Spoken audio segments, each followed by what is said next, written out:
Here we go. A little confused tonight. Sorry. Intro first.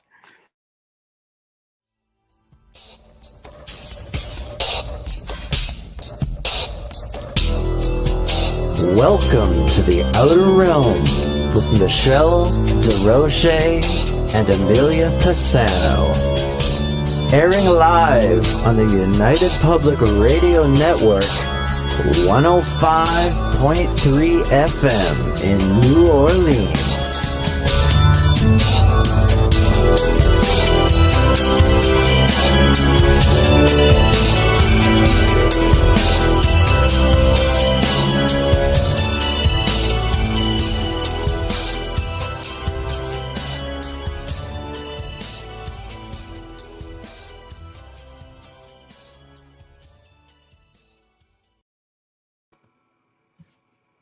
Welcome to the Wednesday night segment of the Outer Realm. Everyone, sorry, a little bit of a hiccup there, but we are on track and we are broadcasting live right here in the United Public Radio Network and UFO Paranormal Radio Network, 105.3 FM from the beautiful city of New Orleans. We are fully sponsored by the amazing people over at Folgers Coffee who have been a part of our journey since the very beginning. So we really appreciate you, Folgers. Thank you so much. And big thank you to Dr. Snick, aka Justin Snicker, an award-winning composer of Halloween, horror, sci-fi, and dark wave electronic music. Of course, it's the season, so man, check him out. He is just awesome. So big thank you to him. He is the voice and the music behind our intro and outro when we have the chance to play it. Also, big thank you to Steve McGinnis for the amazing artwork you see here, which is, of course, our banner and such. So thank you, thank you. Tonight, we welcome the return, number 3, of Brad Olsen, and he's going to be discussing book 3, Beyond Esoteric, Escaping the Prison Planet. If you guys can see this, jam-packed with information, pretty amazing information. Some of it you guys will be familiar with. Other stuff it may or may not be for the faint of heart, but it's a lot of knowledge that's floating around out there, and I really think that be an eye-opener for some people. And whether it's your cup of tea or not, definitely worth the listen. So prepare for that and get your questions ready. And I just want to make a point of saying we are on 8 different chat rooms. We see everything coming in.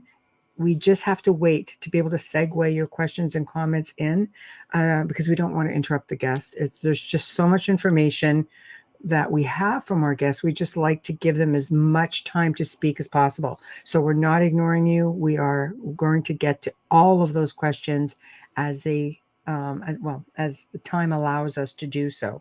So just bearing that in mind. And another reminder, wherever you're watching the show tonight, like us, join us, love us, follow us, subscribe to us, whichever it takes, man. If you're digging it, please support us. We really appreciate that. So with that being said, hey, Bubbles. Hey, how are you? Oh, man, well, the beginning of the show is a good idea. I'm a little concerned because I don't see Facebook coming up. Oh, yeah, it's like, what? No. Where is everybody? I know. We've got Tamara and Wayne and Samantha. Oh, it's not. You know what? I probably have to refresh it. I'm not seeing any of the damn comments now. Yes. So we are getting ready. I'm just sending Brad his link right now. Okay, Bam. so hopefully I'll see the comments when you post them on the screen because I can't see the chat room. Oh, really? Can you see? Yes. Hey, Gord. Okay, good. So that's Hello. what we'll do. Yeah, I can't see the other thing. I think when we started so late, maybe something, I don't know. Then again, who knows? It's been a wonky kind of day. Hasn't it though? And I'm not impressed with all the changes in my phone and updates and the metaverse and all that other stuff. I'm really pissed right now. Just been grand. I know. But hopefully, you know what? This is going to turn things around a little bit. I have been looking forward to this show. Yeah. Because I have, I've owned these books now for many months, right? Since the first time that we booked Brad Olsen. And there's so much. you have to be so selective, really selective in the questions, because there's so much information. You just cannot get to everything. You know, you can't do it. No. And I know some people can be like, what? Come on. But you know what? When you really think about some of this stuff, it's crazy. It's like curriculum. It really is. Yeah, you can't. I mean, you know, I don't do politics or anything like that. I find some of this stuff really fascinating. It's stuff that I've read about. It's stuff that I've heard about. I love esoteric stuff. So I love going back into, you know, the ancient knowledge of everything. So I think it'll be great. Speak of the handsome devil areas. Hi. You're a refreshing sight. You're a refreshing sight on a crazy butthead day. I know. Yes, yes, exactly. I've been like flashing your book around. I have it. See all my little sticky notes. I'm just like, it's like, where the heck do you That's start? proof positive. I know. But I say that about every book of yours that I've read. I love the first two. And, you know, this one here this is one of those things that people are going to they're either going to go for it or they're not going to go for it. But I guarantee it's going to leave people thinking. That's all we want to do. Our work is done here. That's right. Absolutely. That's perfect. We still need you for 2 hours, though. That's true. Yeah.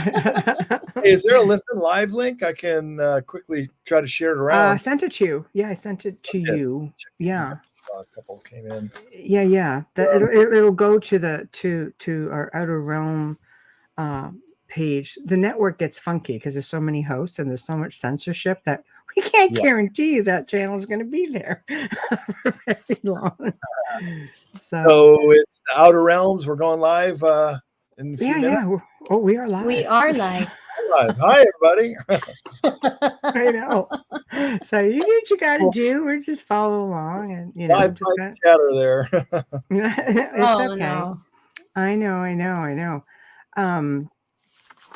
You know, it was really difficult to try to figure out where the best place to start would be with this, and I figured we'll just sort of fast track a little bit and then sort of bounce around if it's okay with you. Sure.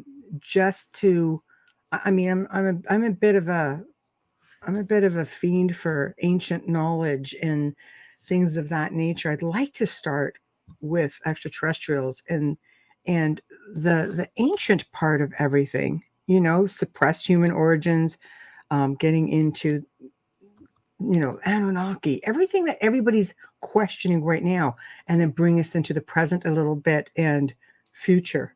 So if that's okay with you, I'd like to go there. It's okay with me, and let's go there. All right. Woohoo. Stage is yours. Like I always say, you know, when we have our guests on, it's about you, what you want to cover, how much you want to cover. We've got 2 hours. So take her away. We'll jump in. Sounds good. Well, just so your listeners are acquainted with the term esoteric, it means all the subjects that have been withheld from humanity that we're just getting early glimpses of now and trying to put this big mosaic picture together. I've always found them really interesting. I always think this is what really matters for people to understand. And for myself, and I always say I only publish books that I myself would really treasure owning to get that information and resource. And it is so chock full, and I spent so many years putting into it each one of these books that I still reference them and I still use the information that I gathered. And so the whole esoteric bundle really starts a long, long time ago. And this is information that has been withheld from humanity. And a lot of it is the very dawn of humans, who we are, what's our DNA, who did we come from, where did we come from, and what are the other species out there too that may have had a hand in the genetic tinkering of everything. And so those subjects, again, are near and dear and true to my heart. So if you want to start, take the Wayback Machine to the yes, way back. Yes. Yeah. I think it would give people a bit of an understanding to why we're potentially in the situation that we're in if we go back in time and bring us into the present, if that works. Absolutely. And there is a chapter in Beyond Esoteric Escaping Prison Planet called Suppressed Human Origins. And I do get into quite a bit of research as to who we are and what DNA and lineage we come from, and also all the megaliths around the world and the cataclysms that are even recorded by the Mayans. And then you get the elongated skulls that are actually also found all around the world. So the picture just gets bigger and bigger, and the timeline gets older and older. Routinely, everything across the board is getting weirder and more ancient.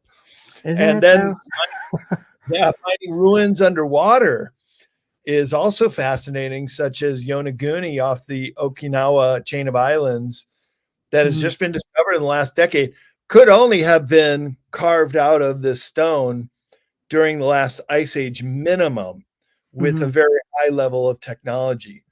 So when I say older and older, then we're not only talking about the elongated skulls and beings that look quite like us as humans, but probably a lot taller and a lot bigger heads, but also had a certain kind of technology to be able to build this level of megalithic architecture, and some that are found even below sea level. So would have had to have been done in very old times.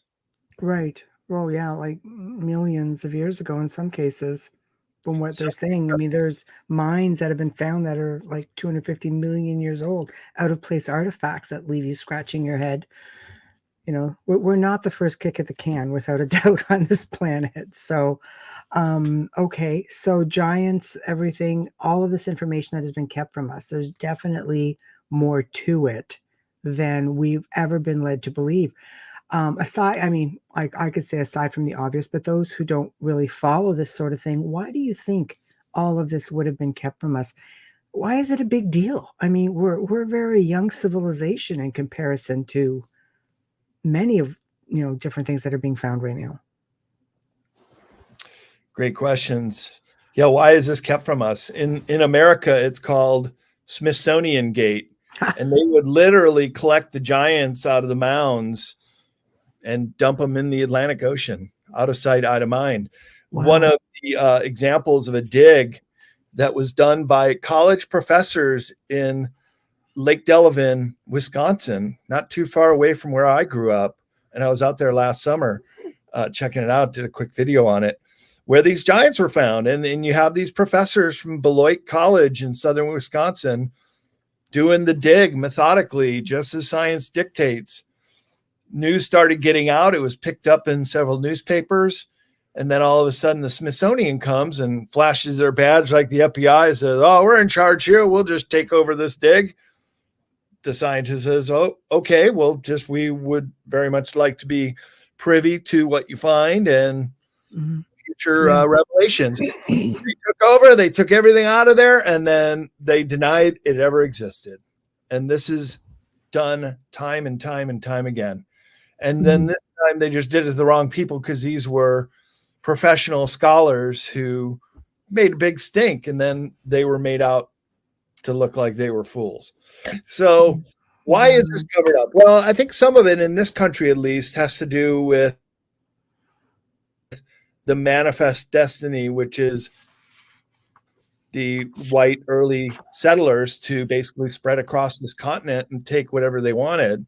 So the giants and Americans, that was all just in their way, right? So they needed adjustment.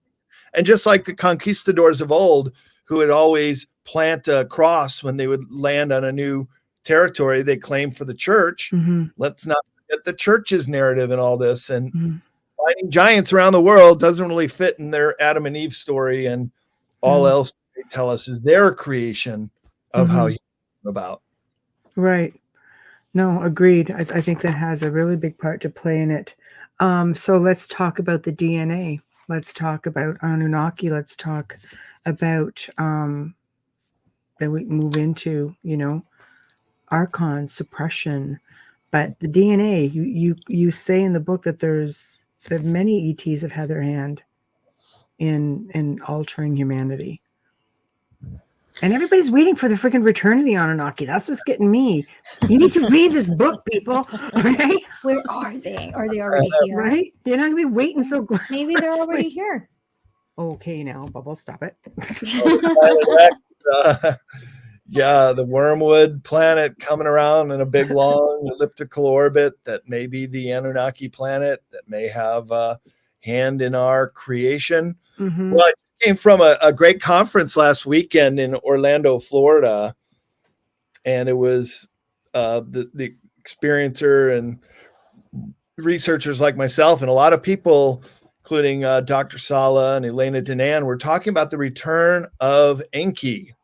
Now, Enki was the original creator of humankind, according to these Sumerian texts. Right. And Enlil was his brother, and then Marduk was his son, but he sided with Enlil. And those two wanted to keep humanity suppressed. And they were in cahoots with reptilians and the malevolent ETs that wanted also to keep humanity suppressed and keep a lot of these subjects that I write about that will help people become the best that they could possibly be, opening their pineal gland and really living a longer and more fulfilling life.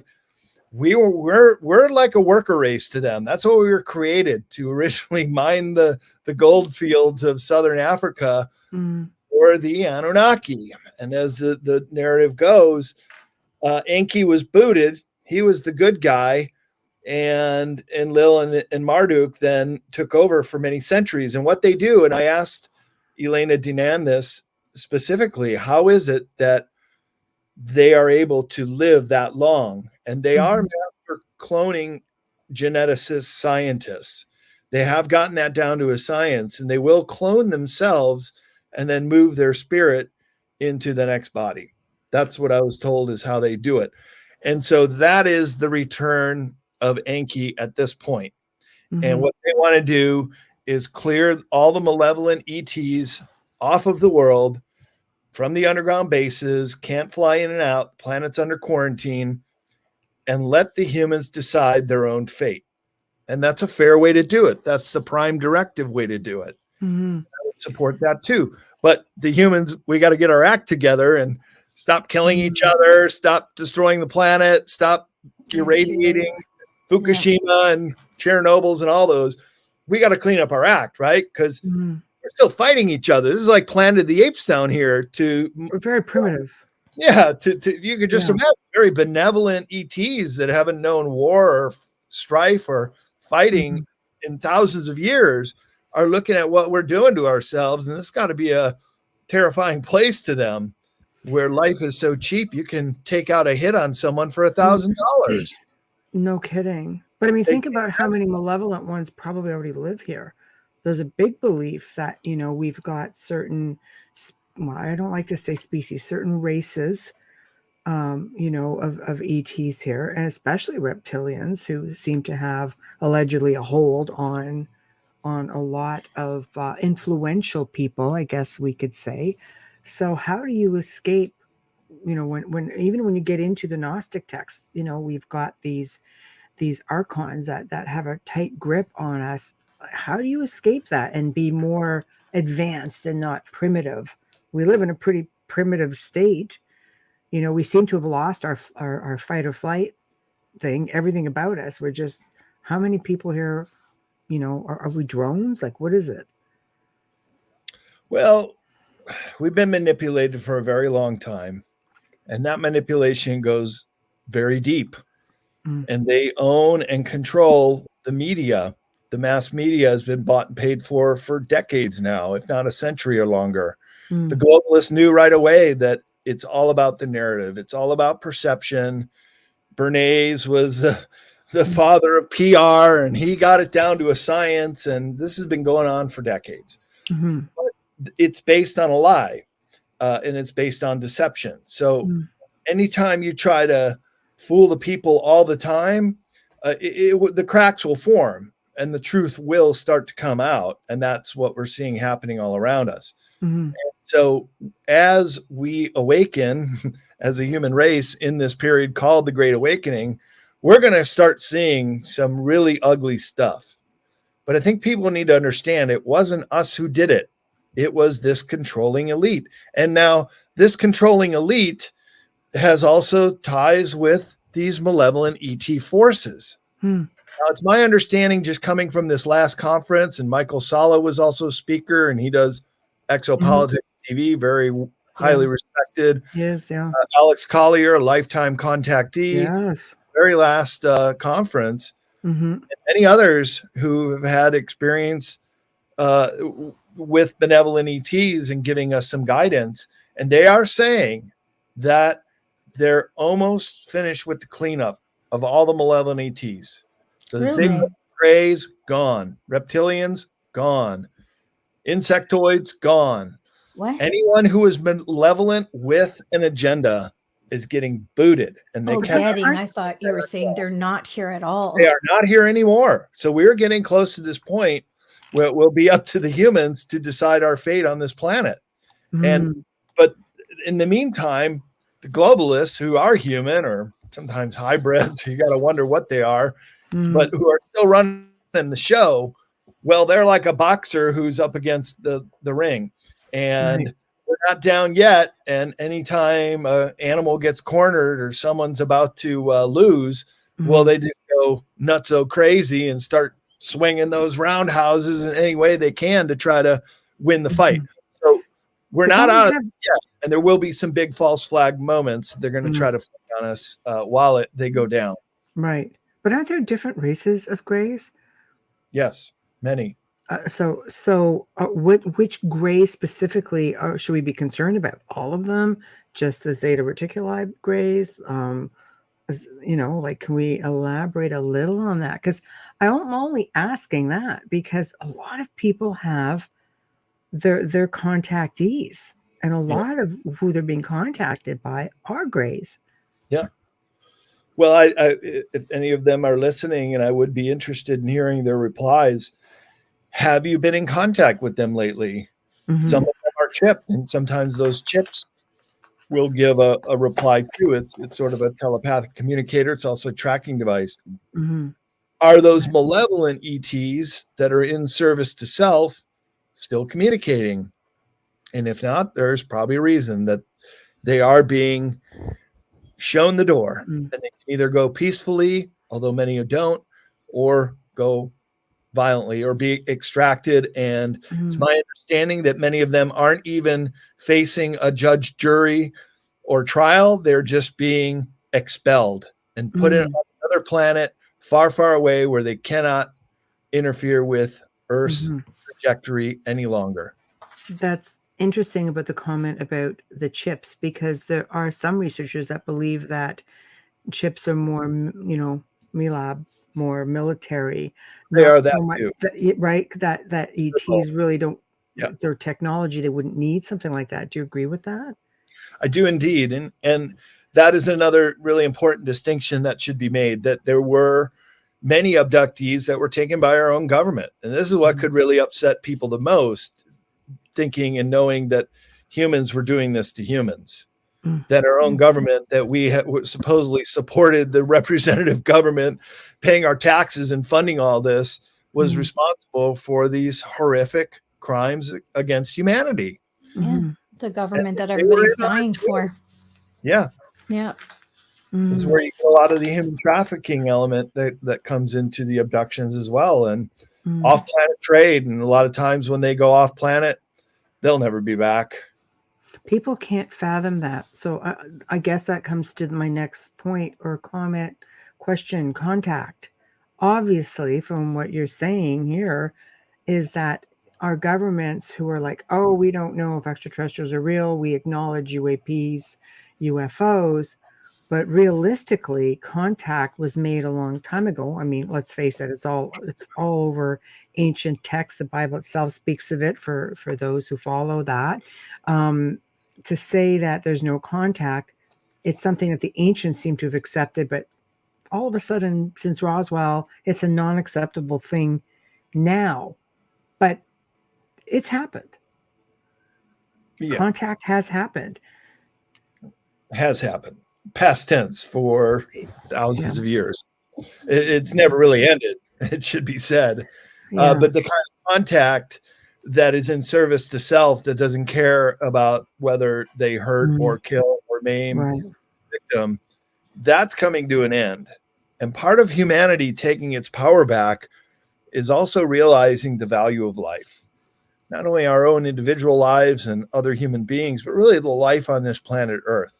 That we really have to be good custodians of this planet to even be accepted to sit at the table with other benevolent ETs. But because we have been suppressed and beat down for so long and kept in the dark about all these subjects, we have been extremely disadvantaged.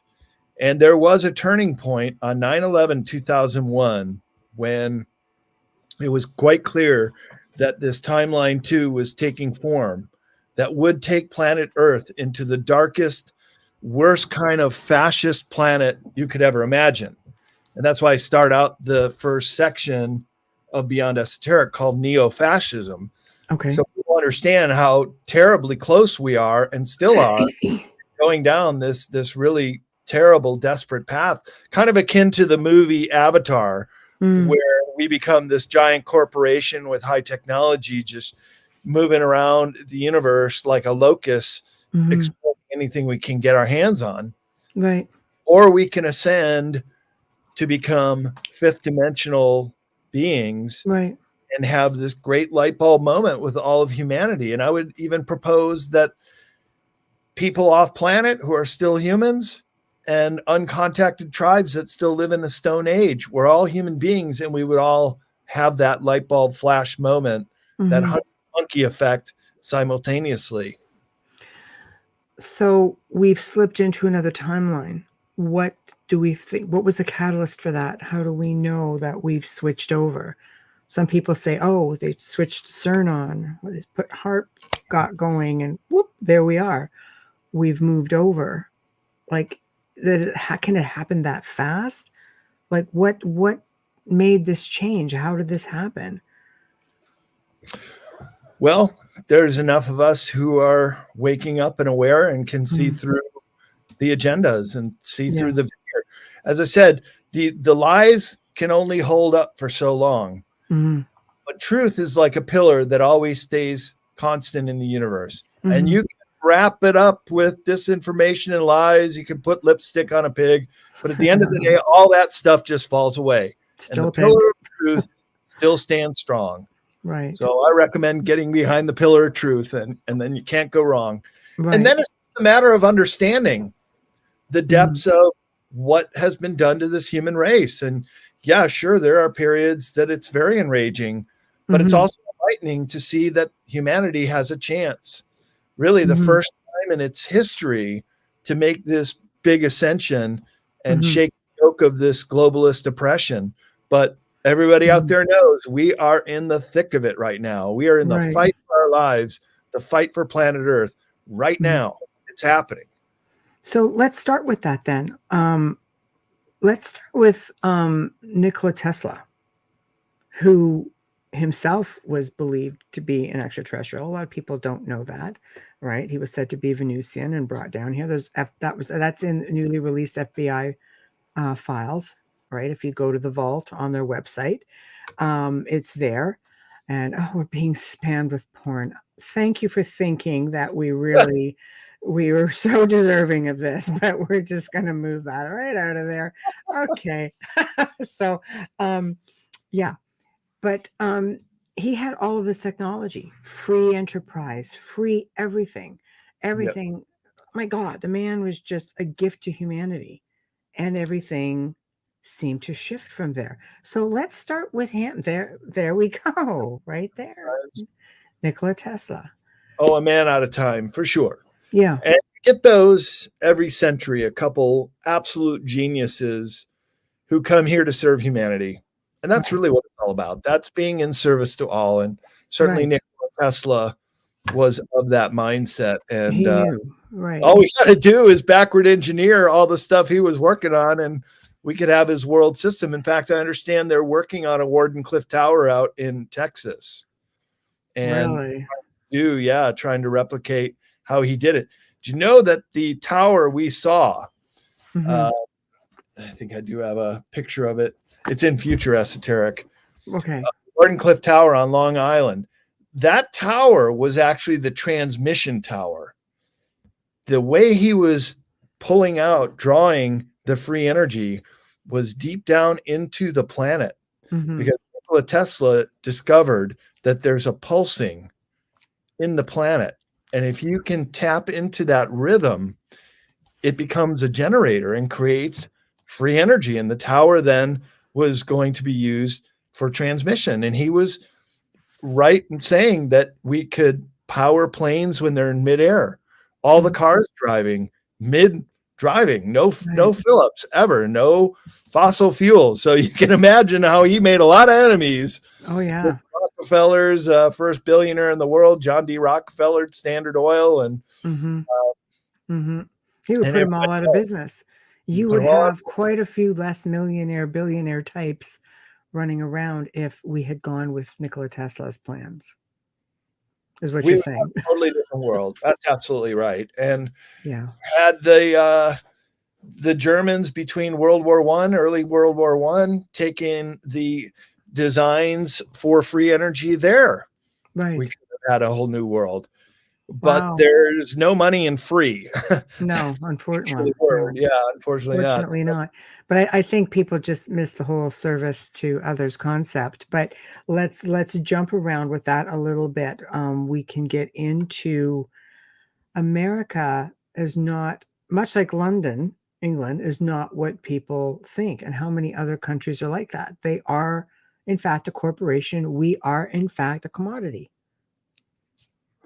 Yeah, well, and this is also what's going to enrage most people, is to understand that they have been traded on the stock market under their birth certificate with their name in caps, that the United States turned into a corporation with the Act of 1871, and all of us are basically regarded as chattel. We're just investment instruments. Yeah, Jordan Maxwell spoke about this for years, didn't he, as well? Like, this is not...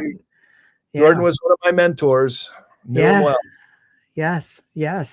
So, I mean, what do? We're not special. We are not special people. Apparently, we are a commodity. But we hold more power than we think because of being that commodity as well, don't we? Well, it's coming into the awareness of who and what we are. And that takes on many different guises. Right. As a commodity, there are ways, and some people in the movement to break out of that, but they don't have a driver's license, for example. You get pulled over for a cop, you have to know exactly what to say. And then when you get in front of a judge, you have to know exactly what to say. One slip up, they throw the book at you. Right. So I prefer to just try to slip under the radar a little bit. And just like this. Have my official document. I still like to travel. I do like to even go overseas. Yeah, it's okay. We've only got about between 2.5 and 3 million people who listen to the show every night. I don't think you're going to be under the radar with this one, but. Well, hi, everyone. Hello, CIA. Hope you're getting something out of this. Be nice to people. Stop it. The psyops and all that stuff. Shame on you. Yeah. So let's jump over then to, I mean, obviously war is money. Let's jump over to the German Nazi war machine, the interest in the occult. Now this goes back a really, really long time ago. They're not the first ones. This is ancient knowledge that only certain people on the planet are aware of it. They've mastered it, and they are utilizing it. So why do you think this big interest with Hitler and his, I'll say henchmen, because I don't want to get into all of them, but. Yeah, I have a chapter in Beyond Esoteric about the Yes. Vatican Nazis is one chapter, and American Nazis is the other chapter. Let's go for it, baby. Let's do it. They wanted to create Nazi International. In fact, many of the things that have went wrong with our corporations were infiltrated with the Project Paperclip Nazis that came over here after the war. A lot of the MK Ultra mind control scientists also came over, along with the rocket scientists and along with those in the intelligence services. Men who should have been at the Nuremberg trials were coming here to start up the CIA and the other alphabet agencies. One guy named Reinhard Gehlen, oh man, he's a total war criminal. But since he had the intel on the Russians, he became quite an asset and lived a long, fruitful life, and even went back to West Germany and did his duty there. But they were always loyal to the Reich. And I want your listeners to understand this.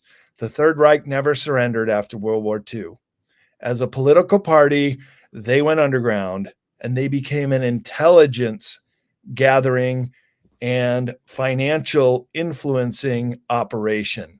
Wow. Now when I was down in South America 4 years ago, I was poring over maps and really researching this area of southern South America, the Patagonian region, both in Chile and Argentina, finding that there were massive land holdings in both of those countries by unknown owners, but they all had a German accent. Funny that. They were the rich ones down there. Oh yeah, the Germans had all of the money in South America. That's what every South American aspires to be. But I remember reading something recently. Wasn't Hitler related to the Rothschilds? And didn't the Rothschilds have an island called Rothschild Island down near Antarctica? They do indeed. Easy to move and maneuver. Okay. And it's right across the straits from the Rockefeller Plateau. So wow. You're a billionaire tyrant, you get naming rights, I guess. Yeah. How goes Right. Wow. Okay. So it was plausible. Yeah. So it was plausible that they made their way there. Oh, more than plausible. They were definitely there. Right.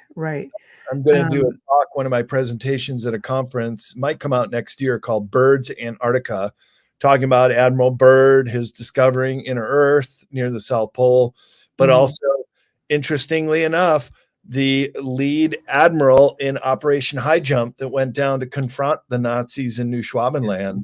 And I know exactly where their base 211 is located on a map. If I were to ever go back, I would like to go with a film crew and film some episodes down there. I think you would be hard pressed to get near it these days with everything going on in Antarctica. Well, one of the things I found when I was there, of course, I was in the Palmer Peninsula, the most touristed and traveled part of Antarctica, but we were free to go where we wanted to. And I have talked to some travel companies, and they'll take you where you want to go. Just costs a lot of money. Oh yeah, I bet. But maybe there are still some no-go zones. We'd find out. But there are bases not too far away, including German bases. They never left. Yeah, I was finding maps from the Cold War era. There's the Neumayer base right there in New Schwabenland. That one's near the coast. And then inland is the Conan base, Konhen. Turns out those GPS point right at what is a very large machine-like, I think, a craft under the ice that in the Google Wayback Machine in 2013, can look it up. There was some kind of excavation and some massive machine under the ice. And Linda Moulton House speaks about that pretty extensively as well. I think she talks about another one. Oh, does she? Okay. Or Brian S. was telling her about where the hole in the ice was. Okay. But this one, I would say that the Germans found it first. And it might be the reason why they claim that particular area of Antarctica. Yeah, here we go. New Schwabenland. Yeah. Tamara, big settlement after World War II, South America. Yes. Okay, so let's just go back then to the occult and the Nazi regime. Well, I could show you an image that I put up in my presentation on Antarctica. You Little can bit screen about the share truck. right here if you like, underneath there's a screen share option where I think it says present. If you go in there, it says screen share. If you'd like, we give you guys the option of doing that. All right. StreamYard's great for this. It allows you guys to sort of have a little bit of control over what you want to put up. Yeah. Let me just pull up. Of course. On talk and find the image Mm-hmm. right up, because here you can see 2 oak leaves. As soon as I find it, I'll. Sure. There it is. Okay. So I got a picture up, and then I'll go where it says present. I think it should say present, and if you click on that, it'll say share screen, and you can go into wherever it is that you're on. If you're on Google Chrome or whatever your search engine is on, it'll tell you to go there, and you can put up that specific window. Gotcha. Okay. Do we see that then? Not yet. When it comes up, I can put it up on the screen, but it'll come up as like a whole other person up here. So there he is. Okay. All right. So the important thing to look at is those 2 oak leaves on both sides of the year they went down there. Yes. And the oak leaves represent the occult journey. Oh, wow. And it says there, it's swastika and oak leaves clearly reveal this Thule Society fraternity, which was their the secret society that Adolf Hitler, Hess belonged to, and Adolf Hitler himself. Mm-hmm. So they were super into the occult, that this was their big thing, and they were going down there to find implementations or a place to hide out or to ally with the reptilians, which I understand Base 211 was partially built out by the Germans on a pre-existing base that they were given to by the reptilians, who were in cahoots with them since the 1930s and may have led them to this particular area. And that happens to be right about where the W is in New Schwabenland. That's about where the Conan outward base is, the seasonal base. It's still there to this day, and where this big machine is under the ice. Wow. On Google Earth. So I think that is that's my top 1 location of 3 massive motherships that are supposed to be down there, which were nicknamed by the intelligence agencies the Nina, Pinta, and Santa Maria. Oh, funny that. Yeah. Okay. Intelligence agencies, not so much, but interesting nonetheless. So they were basically this occult knowledge. You're saying, like, had they really mastered it, they probably, like, the fact that they didn't lost them the war. Is that correct? So the Germans knew they were outnumbered, right? And in the lead up to World War II, they had this philosophy of, it's called force multiplier. Right. So they felt that if their troops were trained better than any army, that was a force multiplier, that those soldiers could kill 10 to 1. Right. Their tanks were so much better that they could take out 10 to 1 enemies, that they were not daunted by the overwhelming outside forces of Soviet Union, of America, of the other allied European nations ever getting together to take them. And had they won at Normandy, the fortress Europe would have held up, and it may have been an entirely different outcome, because they were getting very, very close to detonating a nuclear bomb if they hadn't done it already in one of their deep underground military bases. But at the end of the war, some of the very first paperclip scientists that they swept out of Germany took them right to Los Alamos and down to White Sands in New Mexico, where they detonated the first nuclear bomb here. Right. And those were the nuclear bombs that were dropped on Japan as well. Right. There's a comment. We can start putting up comments slowly, guys. So Mike says, at this point, we're in a world where black magic is being conducted by all governments. Do you agree? Well, they're being controlled by perhaps this overlord of sorts. I Right. thought, Mike, we know each other. He was at the Mount Shasta Summer Conference. Oh, very nice. One of Alex Collier's last conferences, and he just did a Q&A, was one of his talks. Somebody went up to the microphone and asked him, who owns planet Earth? Oh, good The answer was question. simply the Anunnaki consider ownership. Really? But that deed is now reaching expiration, and that can no longer be the case here. If it hasn't changed already, it is meant to change fairly soon back to the human race. But the human race is going to need to get its act together, so to speak. Right. So you need a mass awakening. Yeah. Basically, it comes down to like awareness more than anything else. So then let's talk about how the Vatican plays its role in here. We have, obviously, there's a lot of, Roman Catholics. It is one of the newer religions. Sorry, people, but that is a fact.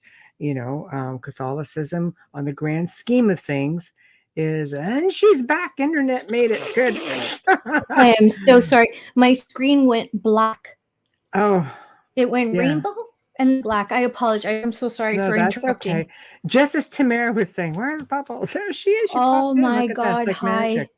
It's just insane. Thank God my daughter walked in the door because I am not tech savvy. So she came in and she managed to, I don't know what she did, but I am so sorry. I'm so sorry. Well, you came in just at the right time because we're talking about the Vatican, and I know, right?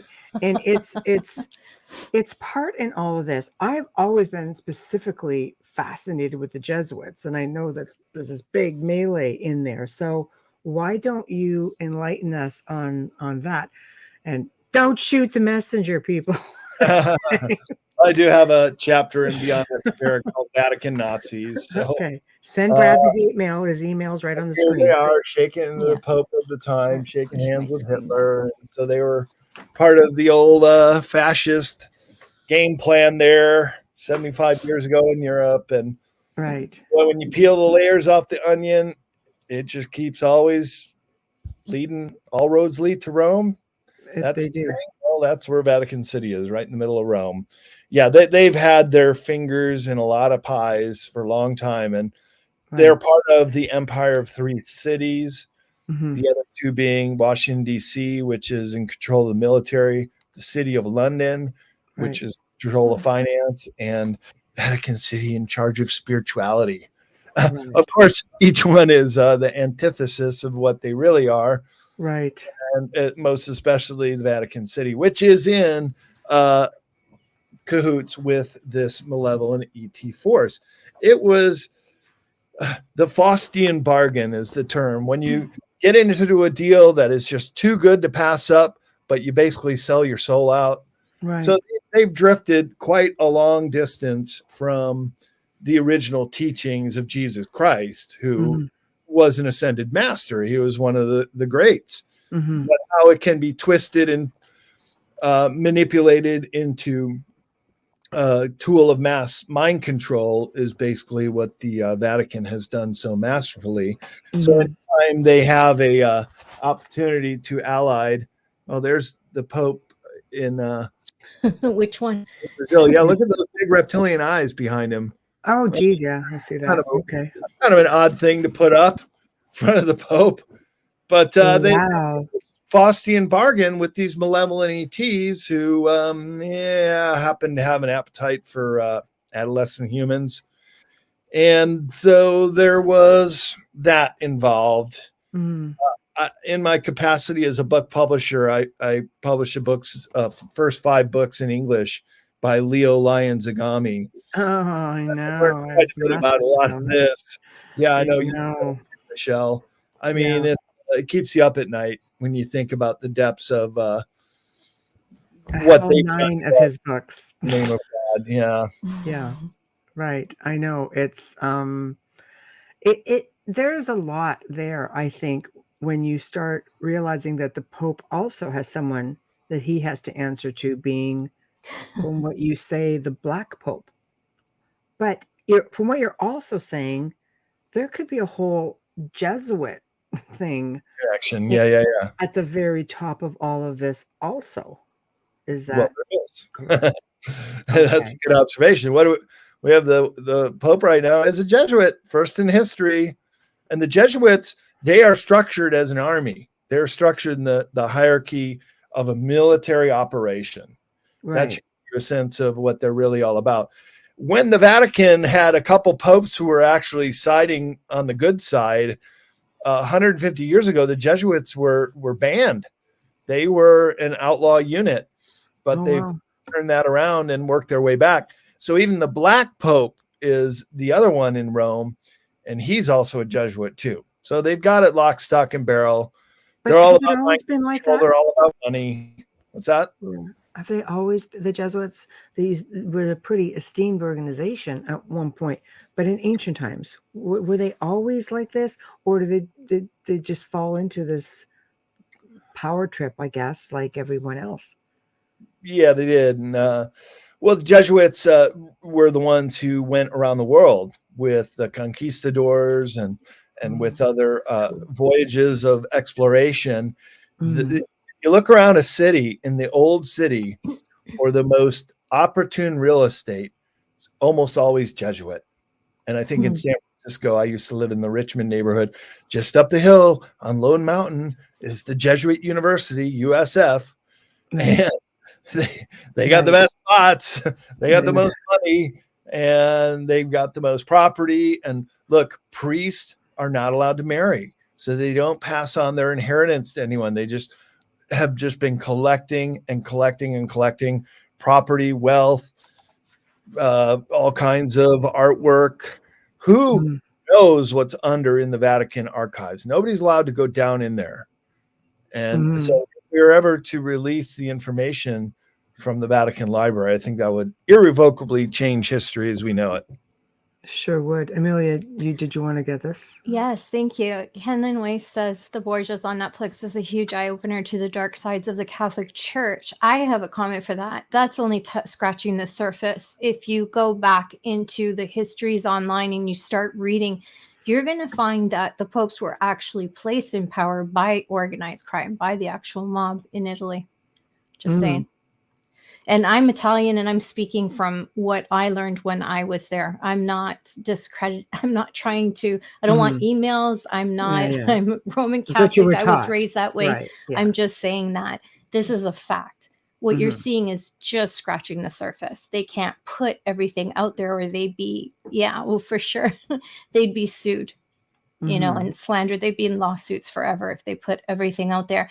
If you watch the new documentary that's on there right now, Vatican Girl, that'll open your eyes even wider. Yeah. Wow. So there you go, guys. Go check. It'll open your eyes even wider. It's disturbing, to say the least. It's disturbing. So thanks, Mike. Yeah.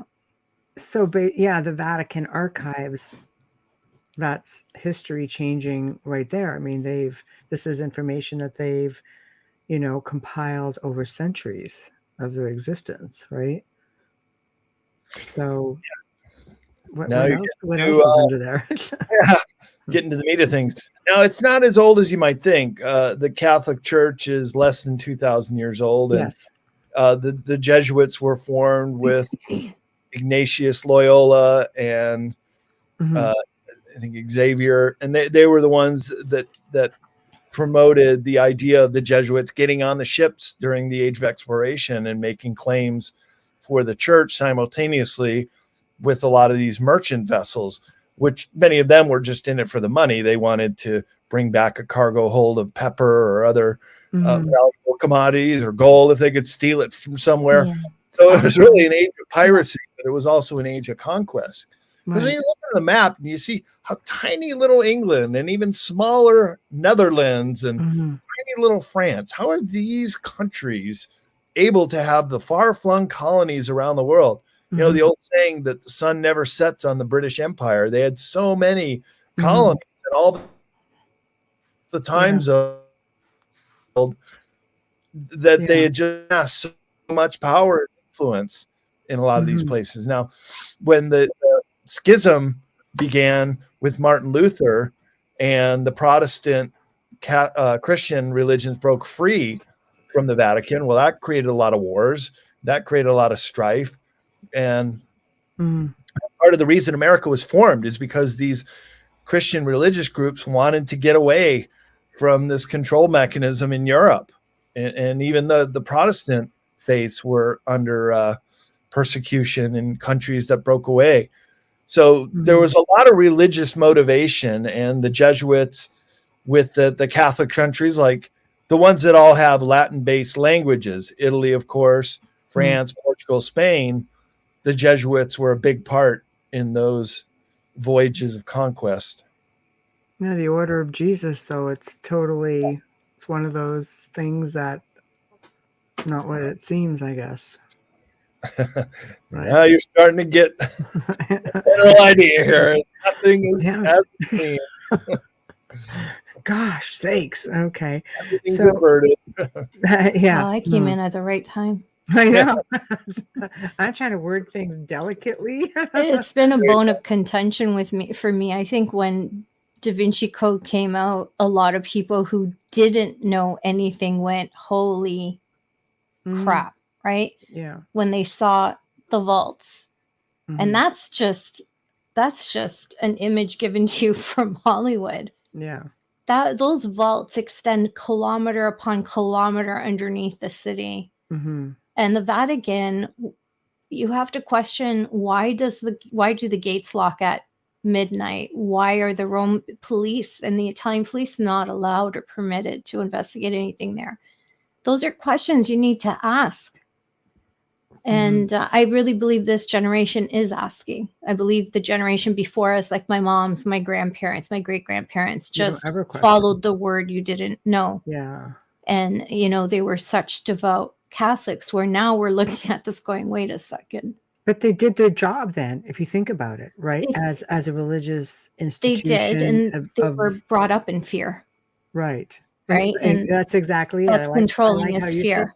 In fear. It is fear. I always call it Catholic guilt and fear. Sorry. No, seriously, religion shouldn't teach fear. No. That's the exact thing that you say. That's like in fear. Well, the priest doesn't. Your mother does.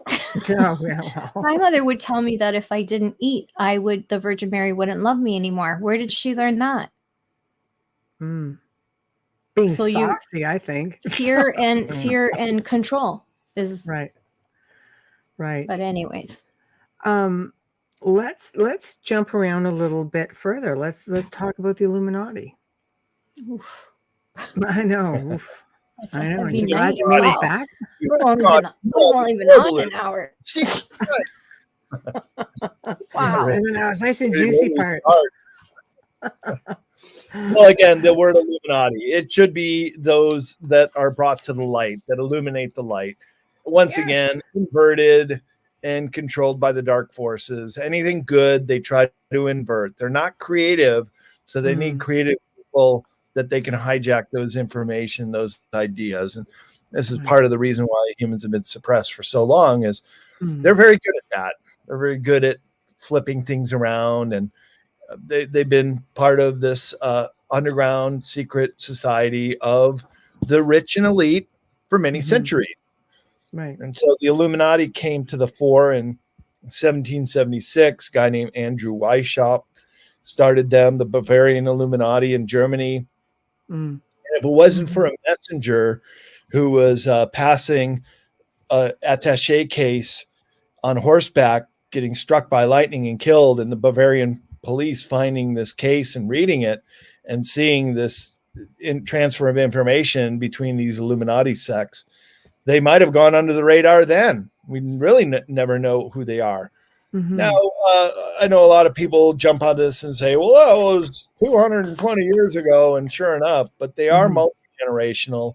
These are bloodline families that collect and hoard the wealth, keep them within their families. And they've been running the show in Western Europe and Western culture, by extension, America too. I mean, all the way back to the Medici families of Italy in the Renaissance. These early banking families started this, and we're part of this Illuminati. The Medici, they weaseled their way in. through marriage. That's how she got there. So, and then she stayed there by, well, another show. Yeah, But another show. yeah, Like an Italian soap opera. Sorry, it really is that way, but it's not just convoluted. Italian, it's European, it's international, it's not just Italian. It just, because you look at the royal line, the bloodline, I mean, they're not just English. No, it's true. They're not. They're right? German. So German, amazingly. Well, yeah. We love yeah, you. Van Botten, right? Just saying, we love you. The Orange bloodline family in Holland and Denmark, they have a royal family, and most Scandinavian countries they do too. Yeah, they have an active royal family in Denmark right now. You never hear about them on the news. So what, in your opinion, Brad, where do these bloodlines stem from? Well, I know this is going to be good. It's going to be good. Well, first of all, they have a saying that they have a divine right to rule. So they've always felt that they have this control as appointed by God, right? Right. And this is a theory that goes all the way back to the pharaohs in Egypt. The pharaohs in Egypt were living people like you and me, but they were living gods in the eyes of all their followers. And so when the Egyptian dynasties came to an end, was concurrent with the Caesars of Rome becoming living emperor god men as well. Right. So you see, there's still this unbroken tradition of this divine right to rule. And now what do we have? The Pope in the Vatican, who's got his ear to God. What was that, God? Okay, got it. Right. Yeah. So we should listen to him. So they really believe this stuff. They're so down with it. And some of those Egyptian pharaoh bloodlines are still alive to this day, and they happen to live in Switzerland.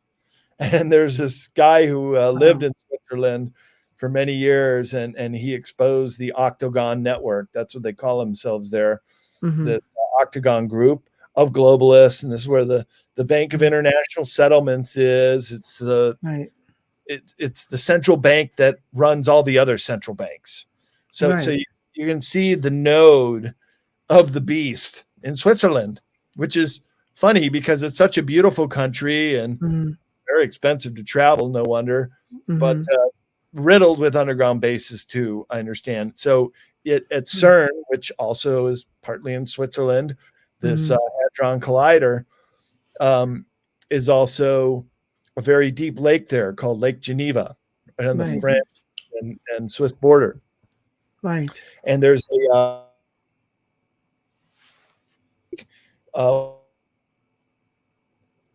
sea near Genoa is the entrance point. So my point is this, that they've got the money under the wraps. They got the spiritual control out of the Vatican. They own all the resources, and with all the money, you can buy up the media. All the judges and police chiefs and politicians are bought and paid for. They're in their pocket. So this is the length at which this Jesuit octopus with all its components has really been running the Western world for that time. Nowadays, we call them globalists because they're more into this corporation control. But back in the time of Adam Weishaupt, they were the royal families. They were the ones with all the wealth. They were the ones that declared war on one another, and all the rest of us commoners had to go along with it. Right. So when we look at places, we're looking at world governments, that are all, let's face it, the Illuminati, the cabal, this is all the top, probably 1 or 2% that are associated with this.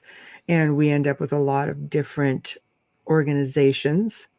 I wanted to ask you about, again, going back to the Jesuits for a moment, and their affiliation with the Knights Templar. Because this is now an organization that, this is still very active. But how could this, you're looking at the Knights Templar, in my opinion, got a really bad rap.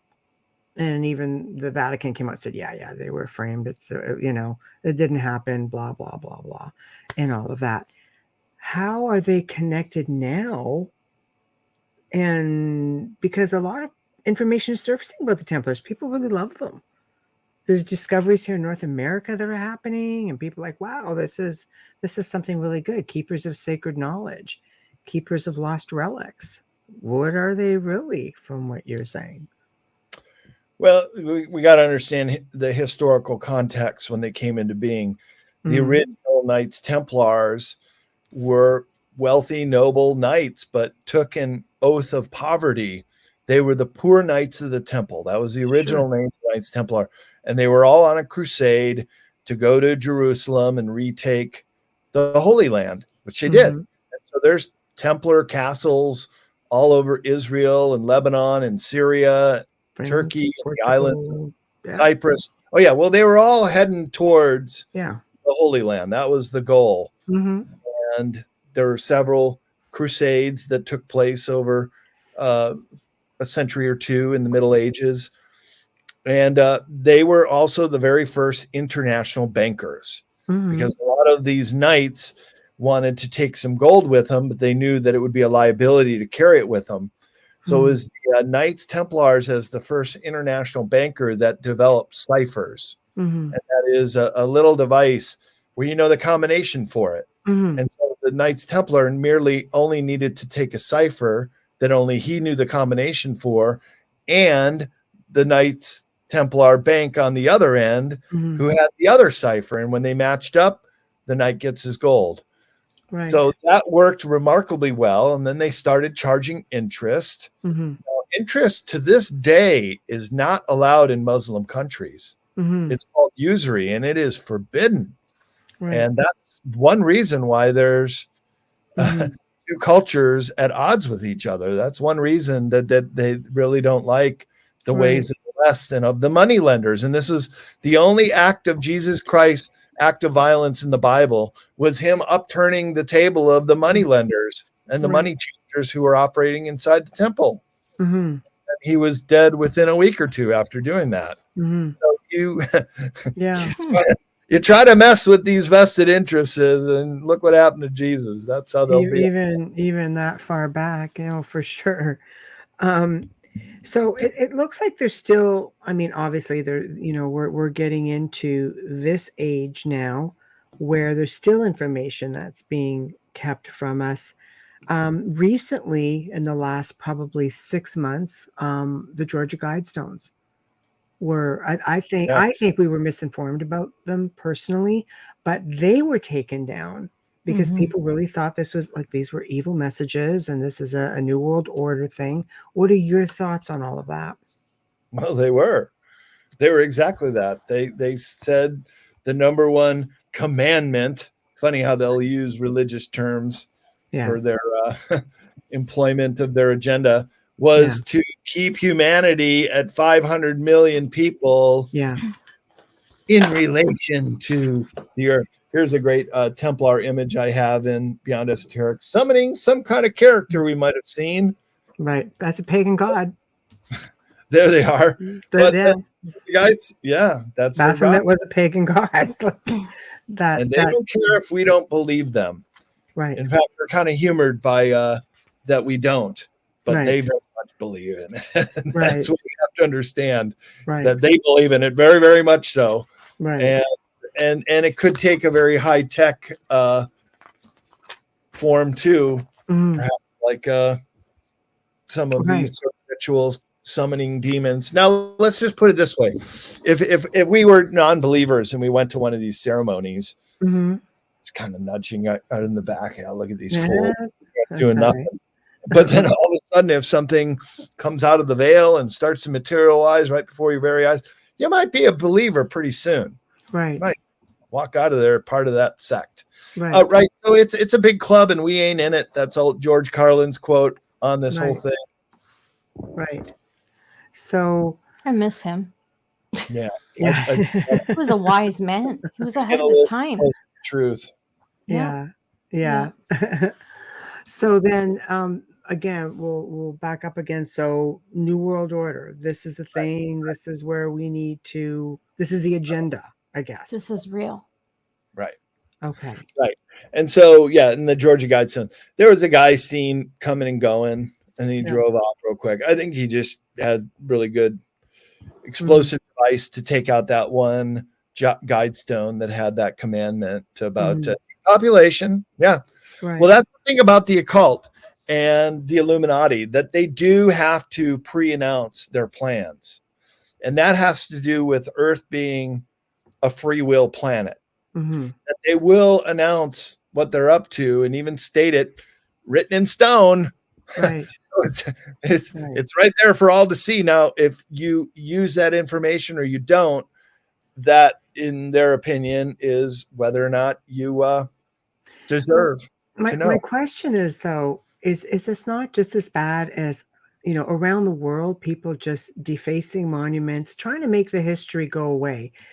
You know, isn't that just another form of it? We're just going to try to make this go away. These were standing there for a really long time, built by somebody nobody knows. But it's not going to go away with the ideology just because the stone doesn't exist. Yeah, well, I like the symbolic gesture of blowing it up, because that's what we're ultimately going to have to do with these globalists before they blow us up. Look, we're in that stage of the battle that they're trying to take out humanity. We absolutely need to take them out first to save humanity. I mean, we should all be thinking in terms of self-defense here, because they're coming at us full board. And if you're not prepared for it, then they'll be successful with you. Right. I think you have a very sophisticated audience here, and they kind of know what might be going on right now. They know what they like, that's for sure. So here's a picture of those Georgia Guidestones on Esoteric. Which and they're so sad. Yeah, they're long gone now. Yeah, I just look at things like, you know, there's these like amazing monuments that have been blown up all over the world. And it's sort of a way of taking them out. It's like, you know, well, out of sight, out of mind. Will history repeat itself? I don't know. Will somebody just come up and build something bigger? Like it doesn't make the history go away. It's sad. Some of it, yeah. It's regardless of who did it, why it was there. It's sad because it was there and it was ancient. No, you know, like, are you going to go and try and shove the Easter stones? Or Easter Island? Are you going to go to, like, it's ridiculous now. One guy tried to run one over with his truck, just saying. So well, sorry, that's Brad, why there's a perimeter around it now, right? So, yeah. Okay, especially Stonehenge. Yeah. From Beyond Esoteric. This is the audience hall at the Vatican. And let me just show you the close. Oh, what does that look like? Oh, there's it from the outside. What is that? It looks like a big snake for sure. Well, it sure does. And then you go inside and there's the Pope sitting on, what kind of throne? They have the serpent a lot. Building while we're at it. What were we saying? They have the serpent a lot. In fact, Medici was called the queen, the serpentine queen. But doesn't that just mean? Isn't that just another form of knowledge? Then like it was ancient times. Then it was, yeah. So, do you think that's what maybe the Vatican is? You know, I'm playing devil's advocate. I know it sounds really good. We're talking about snakes. If I could just insert. Yeah, is it not just a form of knowledge? Or do you think is it the flip side? Like, should we be looking at all different angles to make a proper assessment, I guess is what I'm trying to say. Sure. Yeah. Wisdom. That's right. Yeah. The Garden of Eden. Right. Go ahead, Amelia. I know I was just going to say the serpent is knowledge. It's actually in the Italian culture. Most every Italian young girl has a snake ring. Right. I have 3. Right. It's just something that a mother buys the daughter, and it just represents knowledge and protection. Right. So it's a culture thing in Italy, but I don't know about the Vatican. I don't know. Right. I'm just speaking for the rest of the country because they're not part of the Vatican. Right. Okay. Yeah. Yeah, Jessica, I have one. Yeah, I know. My mother, I think, bought them for everybody, but yeah.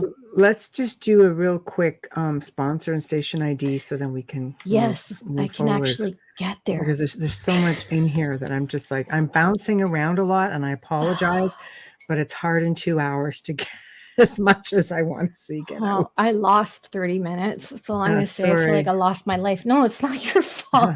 My computer just crashed. But you are listening to The Outer Realm with Michelle DeRoche and Amelia Pisano, coming to you live on 105.3 FM radio from the gorgeous city of New Orleans. Tonight's guest is a returning guest, and we like to call him friend because it's his third visit, Brad Olsen, and we are talking all about esoterics. And right now we just touched on the Vatican. So if you missed it, wait for the archive. It'll be up in minutes, honestly, less than 30. And you can listen to it from the beginning. Shout out and thank you to the amazing people at Folgers Coffee for fully sponsoring our show from day one. Thank you so much for your support and your continuing support and sponsorship. A huge thank you to the main man right now at this time of year for sure. For our intro and outro, Dr. Snick, the sonic surgeon, Justin Snicker, award-winning composer and musician. You can find his music on Amazon and Bandcamp and follow him on Facebook and Instagram. He even today on Instagram dropped a clip of his music, and I just saw that. So just make sure you give him a peek. You go in there and give him a follow. And if you're listening right now to us, give us a like and a follow. It would be nice. I'm like begging at this point.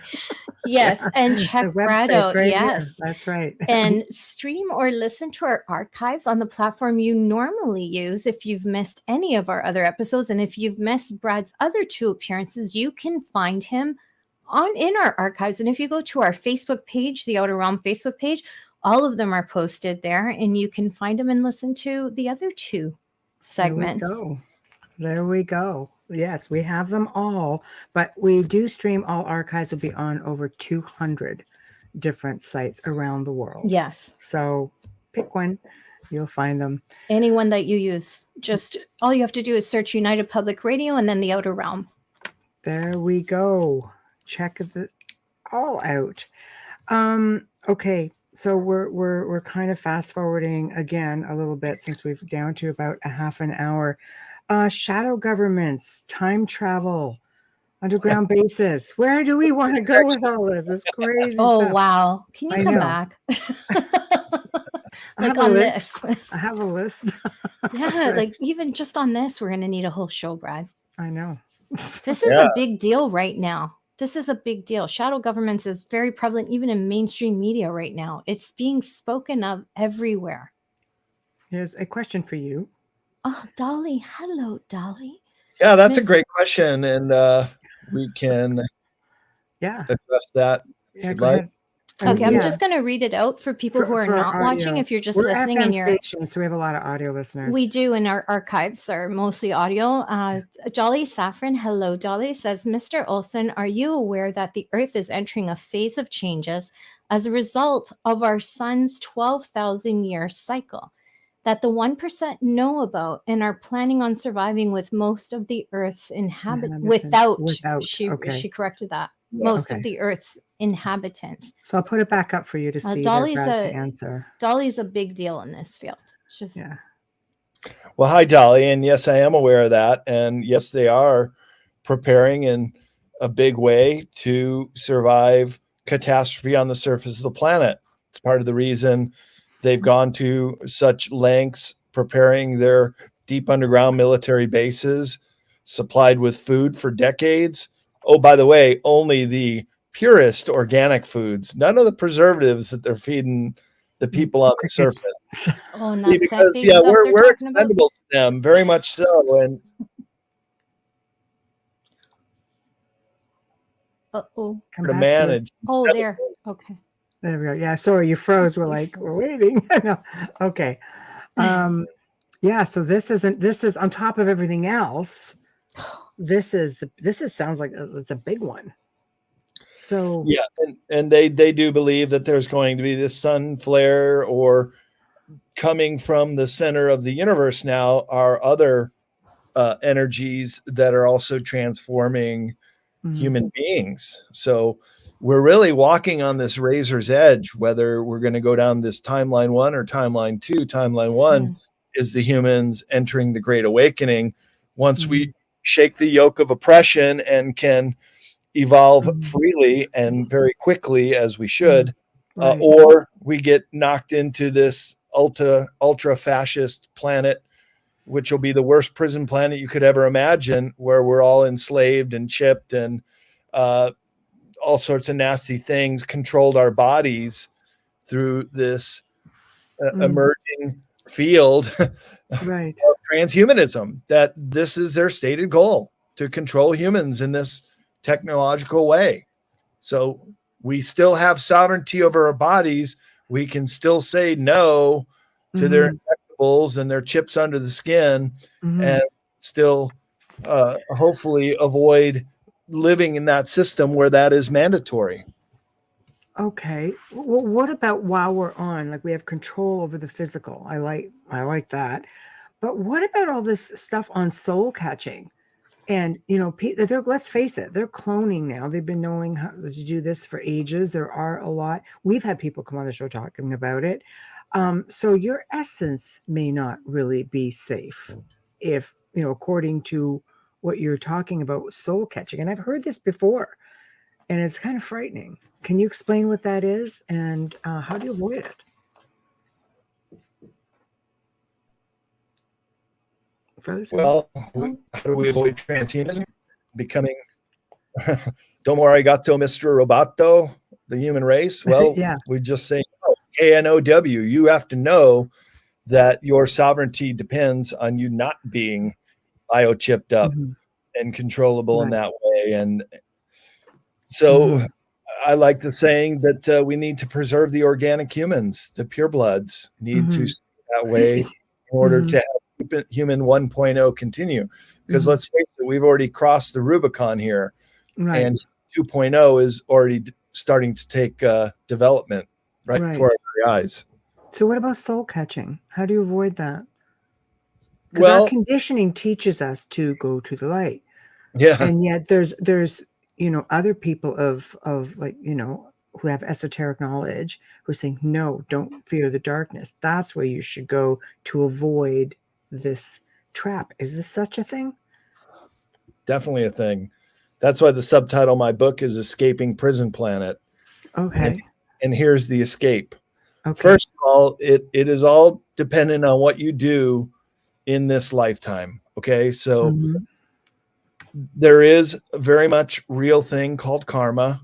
There is very much a real thing about us doing what we do to other people throughout our lives. And I like this quote from a Chinese proverb. Be careful of your thoughts, because your thoughts become your words. Be careful of your words become your actions. Careful of your actions become your habits become your character. Careful of your character, because your character becomes your destiny.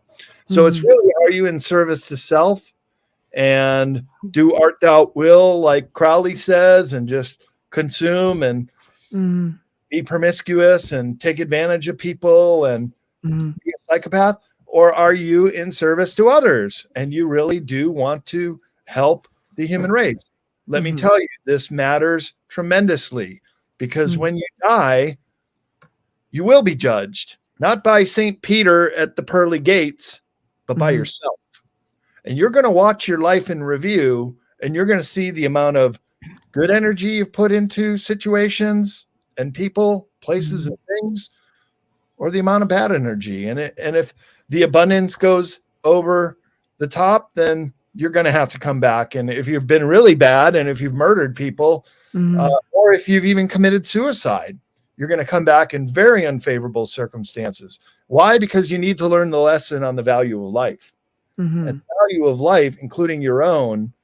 Why do you think trees will cling to a rock with everything they got in the most adverse situations? Life has the purpose to stay alive. And we're also evolving. And we're evolving spiritually. So this is what I call the real philosopher's stone. Once you know that you have to do good in the world to basically escape prison planet, then it's pretty much, you can have a ticket out of here. If you don't, carbon's going to bring you back, and you're in Earth school once again to learn the lessons you refused to learn the last lifetime. And can't we just kick back to the other timeline? It's just much nicer. Well, it's your life in review, and if you've done harm to people, then you're going to have to come back and experience that exact same kind of harm. Right. So you might as well get it right in this lifetime. And then, so my understanding is then when you also pass through the body, you do not go to the light. The light is a soul trap. What you do is you ohm, and you try to find peace in that moment. And ohm is very similar sounding to home. And if you go home, then that's your soul family that will greet you. And then you do have the opportunity of going elsewhere, transcending, or if your true love for humanity is to come back and do another tour of duty, that's what the Buddhists call bodhisattva. And the bodhisattva comes back and I believe people like Nikola Tesla was a bodhisattva with his knowledge of technology, definitely an advanced human, most certainly from other very advanced civilizations, and having that memory and coming back. How did Mozart be able to create concertos when he was still a child, that we still listen to that music today? So people are born with these incredible abilities, and sometimes they come back because they want to carry on that tradition. And so why are we not allowed to remember all of that? You know, we come here like we're green. How are we supposed to learn if we're not allowed to remember anything? That's what the soul trap does. So when you do go to the light and you don't pass this life test and you do have to come back to Earth school, they swipe you the memory. This is another reason why humans are incredibly disadvantaged, because you come back with this blank slate, not knowing, and then we're very susceptible to all the religious snake oil salesmen that want to bring us in, and it's all a form of mind control. So the real escape from this prison planet is knowing thyself. And once you really learn about yourself and what you do and have done in this lifetime, you'll start to remember other past lifetimes. That's why I'm a big advocate of travel. I've had my great experiences. First time I had a past life recall was in the city of Pompeii, which was destroyed by a volcano in 79 AD.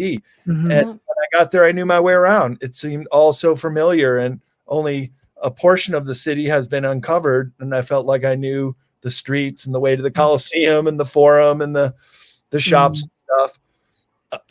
I've had a couple of revelations like that. It's an interesting city, just saying. Just being jogged, having your memory jogged, I guess is what you're saying. We've got a big comment here. Amelia, if you can get that. Yes, hi Steve. Steve White says, good evening, everybody. Very interesting topics tonight. Have you ever heard about the term called walk-in spirits? As they will enter somebody's body for a brief moment, and the person that's being affected is actually seeing things through their eyes, meaning the spirit. This only happens for a brief amount of time, possibly up to 1 or 2 minutes, and then will exit that person's body. Anyways, the term is called walk-in spirits. Yeah, it's happened to walk-ins. Yeah, it's a form of possession, if you ask me. A step-in, brief second. Yeah, it can be, but there's some stories of benevolent ETs also doing walk-ins. But there has to be an agreement with the soul that's lived in the body to that point. Sometimes it becomes from a traumatic car accident, and the soul that lived in the body is accepting and passing away, and then the body can be revived, and that person that's revived then comes to. He's still in many ways that same person, speaks that way, of course, looks that way, but has these new abilities and that are brought in from this soul journey outside the body. Yeah, or stronger. But not every person that dies and comes back has a walk-in. Right. It's the same soul, but even from that experience, almost routinely with everybody who's had that death experience and has come back, just comes back with a sense of knowing that there is another journey after this lifetime. Right. Yeah. This hopefully it's going to be not a scary one. Let's talk Project Bluebeam. Let's talk. Yeah, let's just do that. All right, so that's the fake alien invasion. Yes. And I actually do chronicle it over about 3 pages in Beyond Esoteric. It's a multi-pronged, the ultimate false flag attack. And now with high technology, including holograms, holographic imagery in the sky, it's very realistic.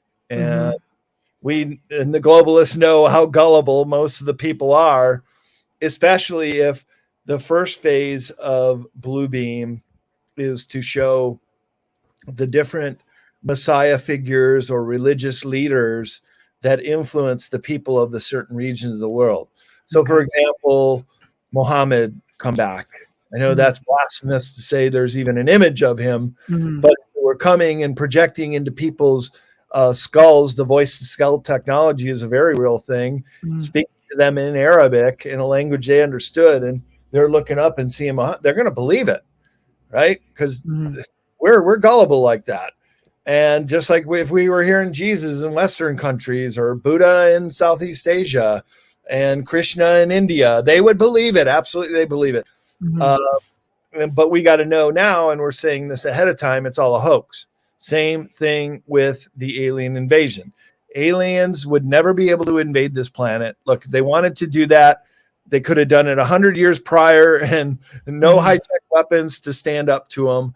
But more importantly is we are a free will planet and we have the right to evolve. So there is such a thing as the prime directive, as a real cosmic karmic law of the universe of non-interference. And so we need to be left to our own devices to see how the human race is going to evolve. And we are almost there. And that's why it's such an interesting time to be alive. What is the Chinese character? May you live in interesting times. And it's written both ways. It could be a crisis or it could be a moment of enlightenment awakening. And we hope it's that and not the crisis that destroys this planet and most living on the surface. Well, here's to hoping for sure for that. It's a bit frightening of an outcome. I'm just going to throw a couple of things at you as we count down. We can cover that if you don't mind. Phil Schneider gets a really. Some people completely believe him. Some people completely did not believe him. What are your thoughts on that? Well, I do give a shout out to Phil Schneider and document his story and his work with the underground bases and one of the Dulce Wars that took place underground with a great loss of life to our special forces men. I do believe him. And when you pay the ultimate price and you're suicided, now you tell me, how do you tie 2 knots with a catheter tube and pull it so tight that you can strangulate yourself? And why would you do that when Phil Schneider had a pistol right there in his drawer? Yeah, they really think we're stupid. And so right before his death, he was actually showing some of the ET materials, similar to what was discovered off the Roswell crash, this tinfoil metal that was hugely tensile and strong, that was extremely lightweight. He had some of those implements too, as well as some minerals. So when he was suicided, all that stuff went away. It was gone. And he died just outside of Portland. In fact, I was trying to get in touch with his wife last month when I was up there, and I wanted to go to the apartment complex where he died. Wasn't still able to get that address. But I like to go to these places and just put a word out, a shout out, just in my own way of meditating about it, see if there's any response. See if you can pick up any of the energy. I write books on sacred places, and I advocate that people go there and just take a quiet moment and meditate. And I'll tell you, most times it's just a flood of information that's just coming in if you're just quiet enough to listen to the message coming through. I agree 100%. Yeah, with I that. agree. I can't believe how the government, how stupid they think we are, that we will not question anything. You know, even with, okay, this has nothing to do with, you know, like Phil Schneider, but in the same sense of projecting a suicide that isn't a suicide like Epstein, who facilitated. He was wrong. He was criminal in what he did and everything, but he didn't kill himself. Yeah. Right. There's William Cooper as well, and he was shot by sheriff deputies out in Eagan, Arizona, and others who have paid the ultimate price just to get information out to humanity. And this is not the safest profession to be in. And I've even known people who have been close to getting off themselves. I myself been hacked and messed with. And when I did my travel books, nothing ever happened to me. I'd go on all these press trips around the world and write about it. It was a great life. Then I segued into esoteric subjects, and all of a sudden it's your target. Energetic nail that sticks up just gets hammered down here on this prison planet. Man, they're real. Well, Brad's saying he's trying to keep a low profile and whatnot on this show. Not on this show. You're on one side of the spectrum where you're trying to get the word out, and Epstein was on the other side where he could release the names of the elite. Do it. They killed him. Yeah. Don't you notice Ghislaine Maxwell is in prison, and yet none of the accused have paid a price because they're the ones who are keeping her there. So there's always a catch the 22. Shadows. Yes. There's always shadows. Yes. Okay. Akashic records. Off topic. Yeah, that's when it gets. Where are they? So that's similar to the illustration. I know. Beyond esoteric. This is the yellow cube. Right. And the yellow cube can look back on any event, not only in Earth history, but really in cosmic history. Right. If you know how to use this device and get back there. This was demonstrated to our generals in 1964, part of this Greada Treaty, which in my opinion is null and void because the human race had no knowledge of it. How can we be making deals with extraterrestrials for technology whores? The generals back then will do anything to get technology. And then so this year they were demonstrating the yellow cube, which was gamed by the globalists for many decades to provoke this timeline 2 scenario.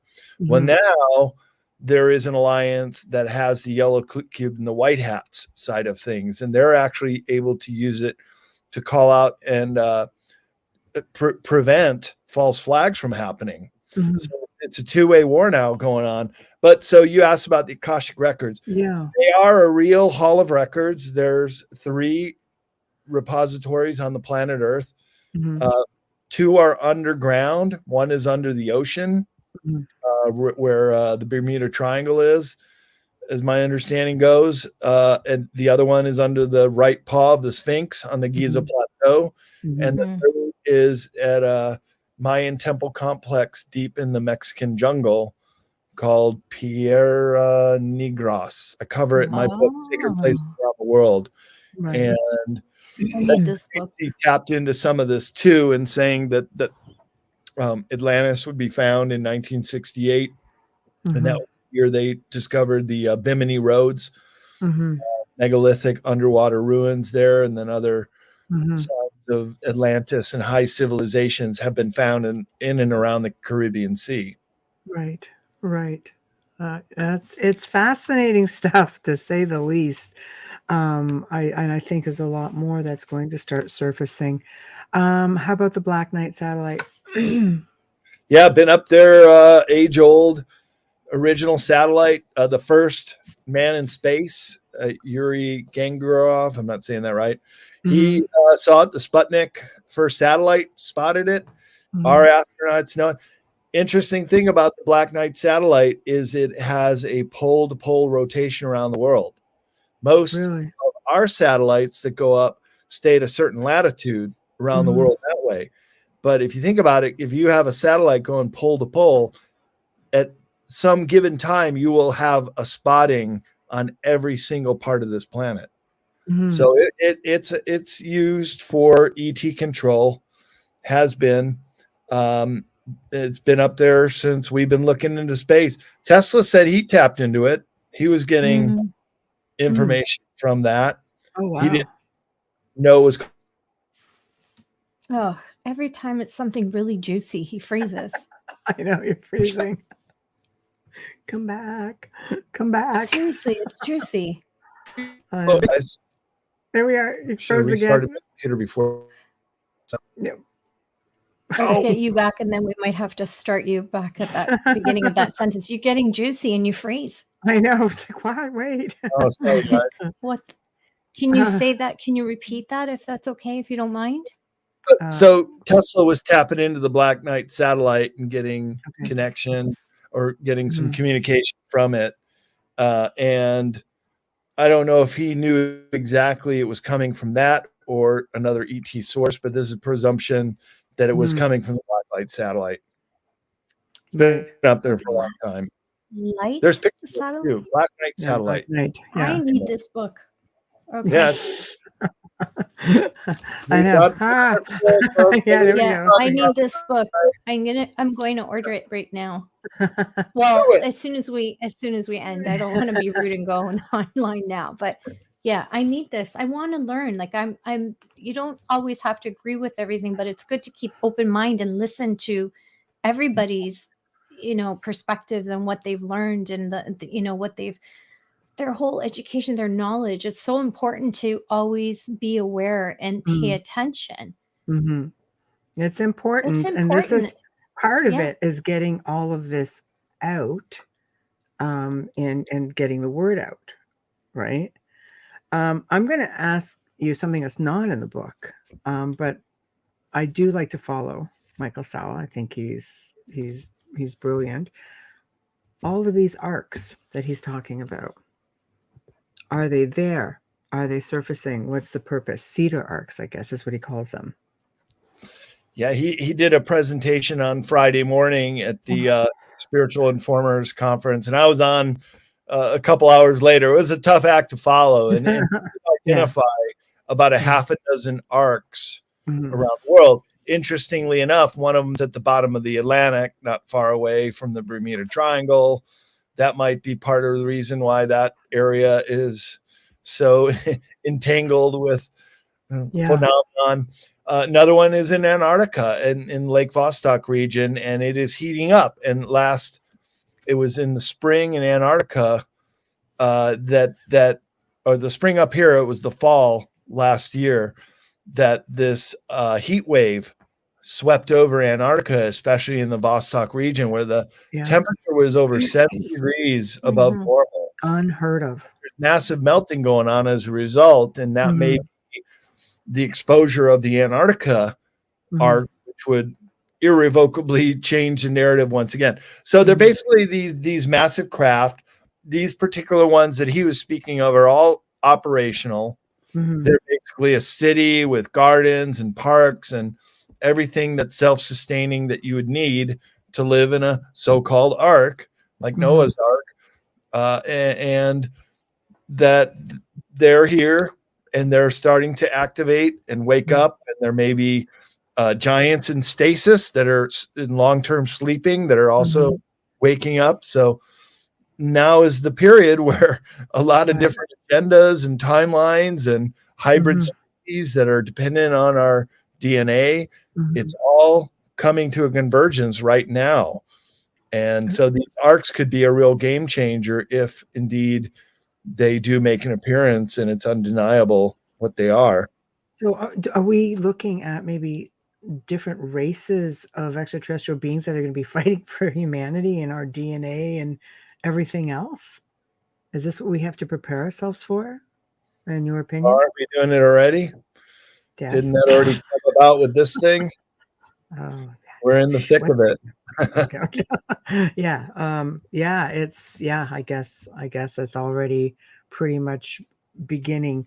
But when you think, of ET, some people get really, really funky about that. Like they fear it. We've been taught to fear it.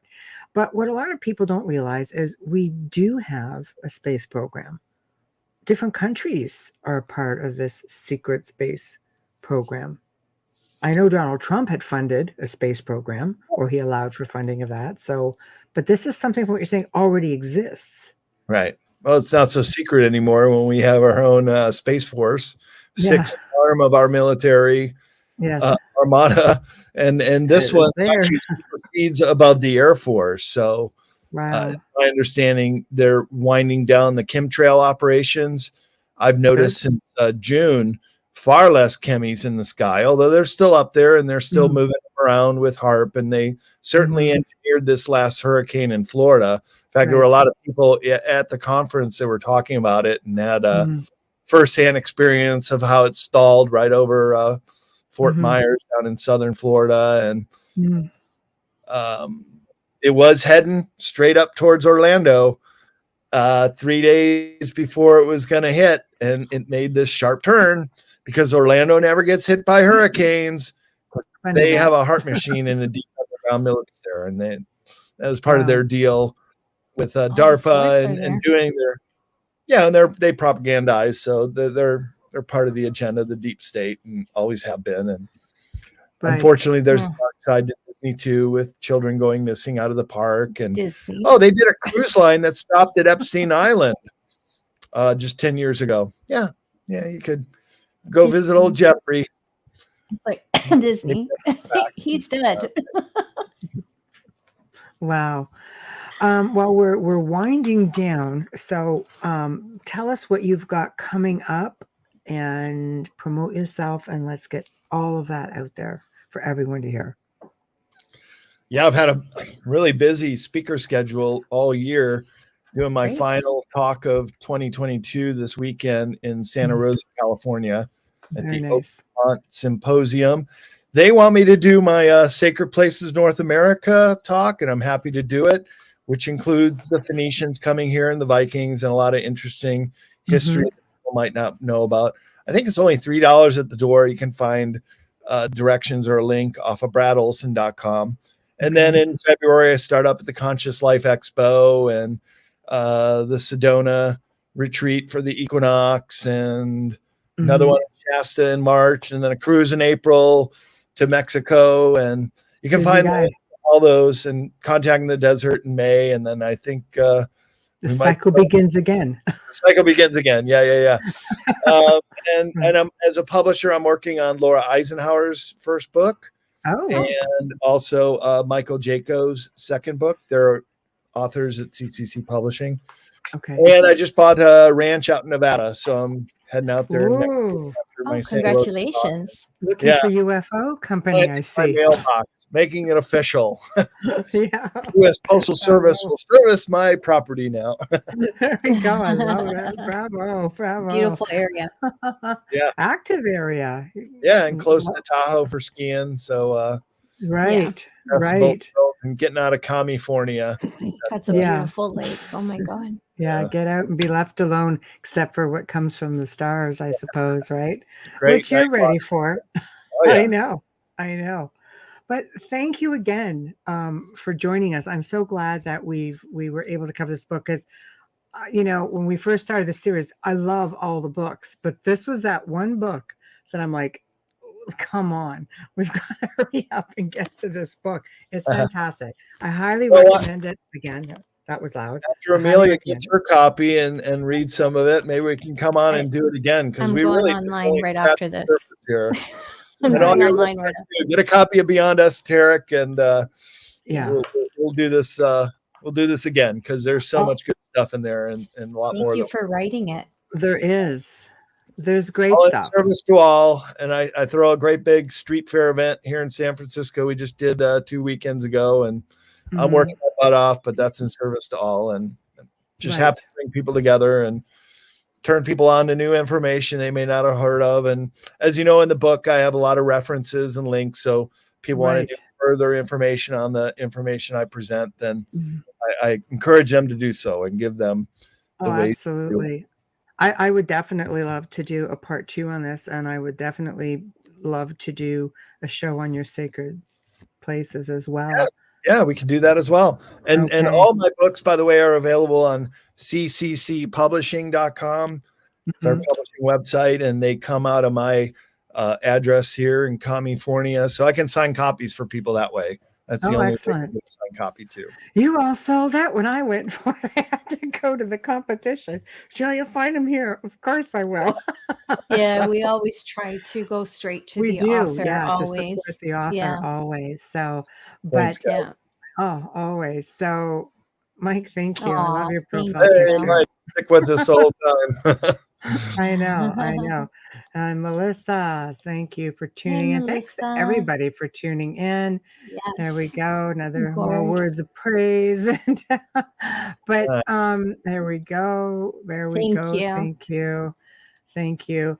So I will be in touch with you after I get off the soundboard, and then hopefully I always love to just give people the good news of what the listenership is, because they're like, what, really? It's like, yeah, you were amazing, and all these people came to hear all about it.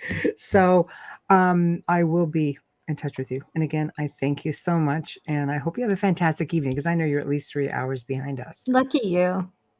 I know. Have fun in People the sun, and can we're rewatch not. the link off that YouTube channel that we were broadcasting on too.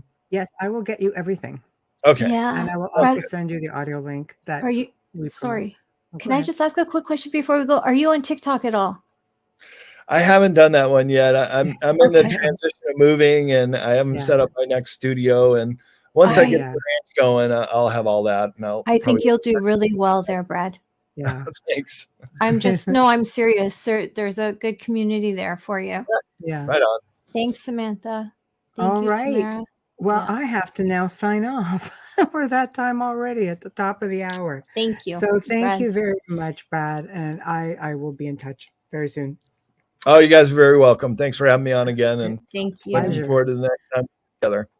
Us too. Pleasure. We'll set that up too. As soon as I can get to you, I'll have my schedule. I know, right? Yay. All right. Thank you. Night. Good night. Thank you. Well, everybody, we are at the end of a segment, and boy, what a segment it was. Lots of food for thought here, a lot of food for thought, and we really hope that you enjoyed it, and we will definitely ask Brad to join us again. So big thank you to Brad Olsen for coming on again and just being so informative as always. So thank you for that. Big thank you to Folgers Coffee for sponsoring the show. Big thank you to Dr. Justin Snicker, for basically providing us with your music and your voice for the intro and outro. So thank you. And again, guys, wherever you were listening to the show, please subscribe, support us. It's a great way of if you're enjoying it. It's a nice thank you, and we appreciate it. We appreciate you all so very much, especially everybody in chat. You guys just make it that much more fun. But wherever you're watching it, like us, love us, join us, follow us, subscribe to us, whatever the case may be. If you guys want to communicate with us, 2 ways. One, you can email directly at the outerrealmcontact@gmail.com. Again, the outerrealmcontact@gmail.com, or go to Facebook at our group page, which is the Outer Realm with myself and Amelia. And there's an email button right there. That is how you're going to get to us. And that is how you're going to get a response a lot quicker. Tomorrow night, really excited about this show as well. We welcome for the very first time Ron Moorhead. And he has spent decades researching Bigfoot, and he's going to be discussing his book, Quantum Bigfoot. And all I know is I saw a clip with him on a segment of Alaskan Killer Bigfoot, and it blew my mind. I love it. We've thought it. So many of us have gone, yeah, see, that's a thing right there. Anyway, he's the guy who basically has spent a lot of time researching it, and he just wrote about it. So check him out and join us tomorrow night for Ron Moorhead. Until then, guys, thank you all for joining us, and we will see you tomorrow evening. Good night.